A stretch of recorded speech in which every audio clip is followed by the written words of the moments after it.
बिस्मिल्लाहिर्रहमानिर्रहीम, अस्सलाम वालेकुम। अभी हमने फैसल मस्जिद में जो है वो जगह का मुआयना किया, सारा इंतज़ामिया ने हमें दिखाया, हाफिज़ नसीर साहब ने। और कल नमाज जनाजा अरशद शरीफ शहीद भाई का यहाँ पे फैसल मस्जिद में 2 बजे दोपहर जुमेरात वाले दिन होगा।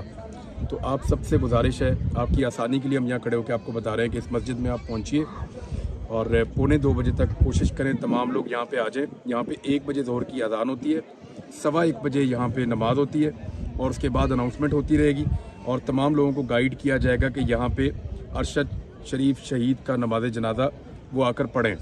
तो आप सबको आना है। अरशद शरीफ ने जो उसके ऊपर इस मट्टी का कर्ज था वो अदा किया है। अब आप सबकी बारी है, आप सब आइए और पूरी दुनिया को बताइए कि आप लोग आज़ाद लोग हैं और बिल्कुल वैसी ही आज़ादी चाहते हैं जैसी अरशद शरीफ चाहते थे, और नमाज जनाजा में ज़रूर शिरकत कीजिए। अल्लाह ताला हम सबको और पाकिस्तान को अपने हिफ्ज़-ओ-अमान में रखे। बहुत शुक्रिया।